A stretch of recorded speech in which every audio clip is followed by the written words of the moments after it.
Well, there's the finished knot. I cleaned it up a bit just to make it look pretty.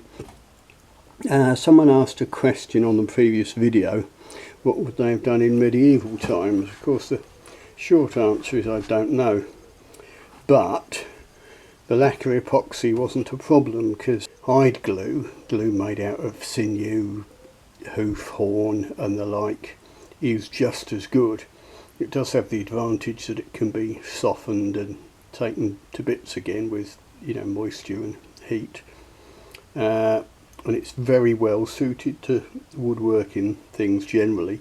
You can also mix it with other stuff, you know, to make it, give it slightly better filling properties. But it does fit, it will fill gaps and it will shrink things in, it will pull them in tight. So the lack of glue wasn't a problem. And there are bows on the Mary Rose that are incredibly knotty. And I normally never speak about I've heard that. But I've heard that there was at least one of the Mary Rose bows that was spliced. And I only say that because I heard it from Chris Boyton, who was a hugely respected bowyer who's no longer with us, unfortunately. Otherwise I wouldn't have said it. But I've not seen any documentation on it. And I think he did work on the Mary Rose bows when they first came up. Anyhow, this is coming along. I'll carry on working it and see what it does. Overall, it's got a whisker of deflects. If it's going to be a flight bow, I'll probably heat treat the belly.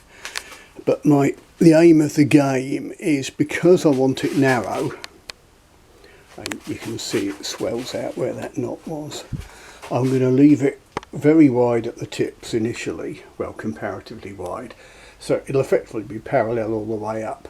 I'll get it almost to a point of being shootable. In fact, I might get it shootable and just let it settle, shoot it a bit, make sure it's stable, then narrow it more. If you narrow a bow too much too early, you just get yourself into trouble because it moves on you and then goes sideways and the sky falls in and all the rest of it. But yeah, it's coming along. But I'm sure that will be perfectly good as a working bow. Whether or not it'll be good enough as a flight bow, I don't know. The rest of the belly's good.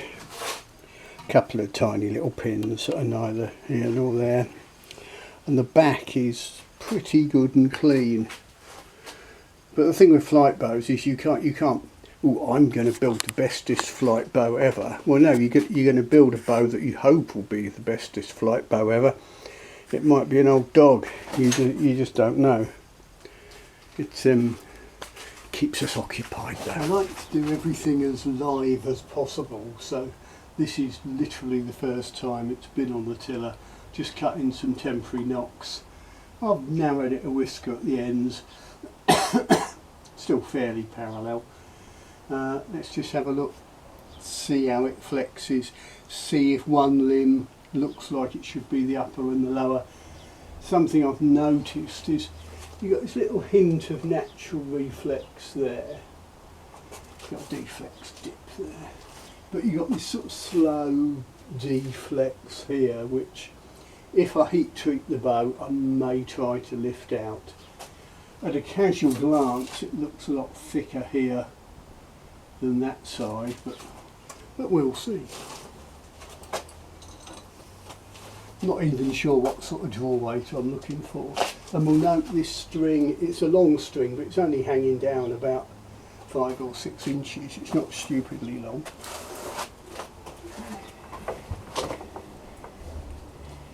It certainly flexes.